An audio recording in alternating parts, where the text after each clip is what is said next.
Hoy vamos hasta Belfast, la capital de Irlanda del Norte, y que por años fue lugar de duros enfrentamientos entre unionistas británicos y republicanos irlandeses, y que ha vivido de nuevo jornadas de violencia. Esta vez, sin embargo, los motivos han sido xenófobos en contra de la población migrante y alentado por la extrema derecha en auge, además en el Reino Unido.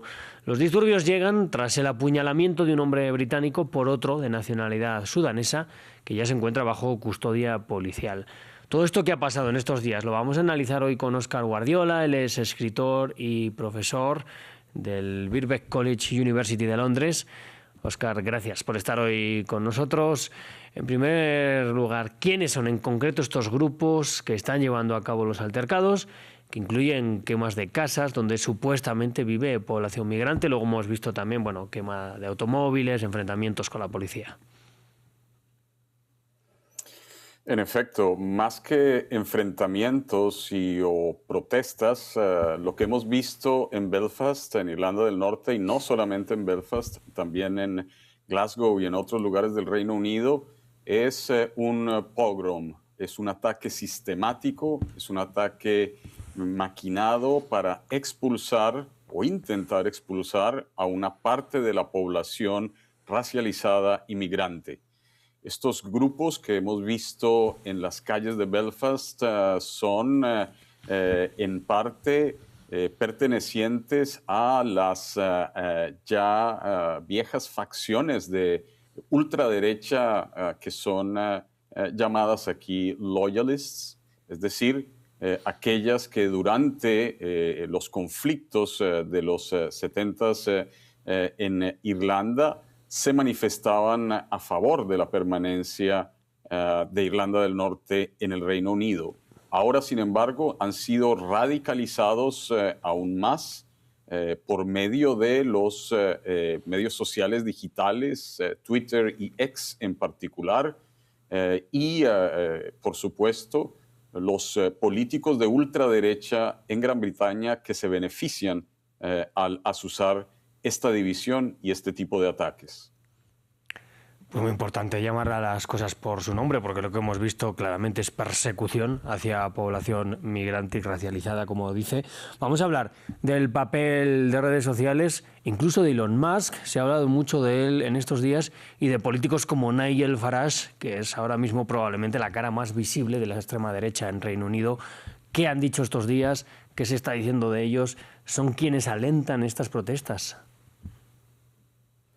De ello no cabe duda. Existe un consenso muy claro entre los medios periodísticos más serios y entre los analistas en Gran Bretaña acerca del hecho, en primer lugar, de la injerencia de agentes externos y en particular del billonario Elon Musk, quien de manera sistemática y muy explícita ha llamado a lo que aquí algunos ya están denominando una violencia que podría amplificarse hasta una guerra civil.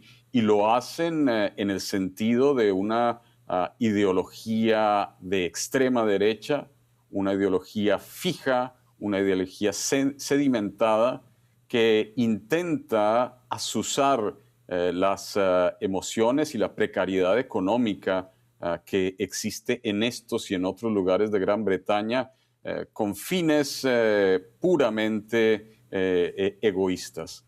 Y de otra parte, este tipo de discurso que pertenecía a las periferias de la opinión pública en Gran Bretaña, y hay que decirlo, aún no representa, por supuesto, a la mayoría, sí está siendo vehiculado y normalizado por parte de políticos como Nigel Farage, el líder del llamado Reform Party aquí en Gran Bretaña, o los miembros y líderes del partido político llamado Restore, y otros activistas, como por ejemplo quien se hace llamar Tommy Robinson.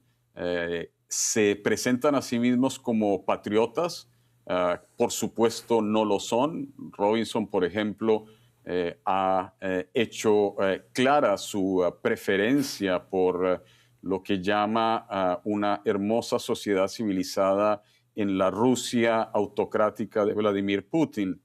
este tipo de personajes son los que están normalizando el discurso. Y aquí hay que ser autocríticos también. Cabe buena parte de la responsabilidad a los medios y a los políticos más Claro. corrientes que no han reaccionado de manera suficientemente firme y se han mostrado tibios ante este fenómeno. Bueno, estamos viendo este fenómeno que recuerda en cierta manera a los Troubles. Ha hablado usted de los viejos unionistas. Bueno, hace un año o dos parecía que quizás podría volver a saltar la violencia entre republicanos y unionistas, pero ahora vemos un nuevo eje. Los viejos ejes republicanos, unionistas, han quedado, o independentistas también irlandeses, han quedado viejos o se solapan con estos nuevos ejes que responden más, no voy a decir a las problemáticas porque a veces no son reales, pero sí a la imagen fija de la política hoy en Reino Unido. ¿Se está juntando los viejos y los nuevos problemas? Tienes razón. En efecto, a lo que estamos asistiendo es a la reacomodación de viejas diferencias en un contexto que es diferente. Y lo que hace diferente este contexto, en efecto, es el hecho de que ya no existen demandas que puedan ser legítimas. De nuevo, esto no es una protesta. Lo que estamos viendo es cómo se reacomodan esas viejas diferencias históricas en el nuevo contexto de una ultraderecha que va en alza, que pasa a la ofensiva, que intenta normalizarse, no solamente en Gran Bretaña, sino también en otras partes de Europa y de las Américas, presentándose como lo que no es decir, presentándose como una voz de protesta, como una voz desde fuera, como una voz outsider, cuando en realidad de lo que se trata es de defender una serie de intereses muy centrados en la cada vez más creciente desigualdad, y es por ello que no sorprende que sean los billonarios dueños de redes sociales y de comunicación los que asusan este tipo de protestas o permiten por omisión o comisión que este tipo de ideas odiosas y de odio se manifiesten y se esparzan por el tejido social. En efecto, es este contexto, esta confluencia entre medios sociales desregulados, sin ningún control, y el ascenso de posiciones ultranacionalistas que se intentan normalizar, lo que está reacomodando estas viejas diferencias históricas en el contexto actual. Le quiero preguntar por grupos republicanos. No sé si en la actualidad hay algún grupo que tenga capacidad, no voy a decir de respuesta, al menos de actuar, no solo en Belfast, sino en Irlanda del Norte, si hay riesgo de que vuelvan a resurgir grupos y de verdad esto acabe en una nueva guerra abierta, como vimos hace muchos años ya. No hemos escuchado reacciones de ese tipo. Lo que hemos escuchado son reacciones de la comunidad, de personas que entienden desde las comunidades de Belfast y de otros lugares que este tipo de expresiones no les representan. Hemos escuchado también reacciones de los partidos democráticamente establecidos, Sinn Féin, por ejemplo, rechazando este tipo de política.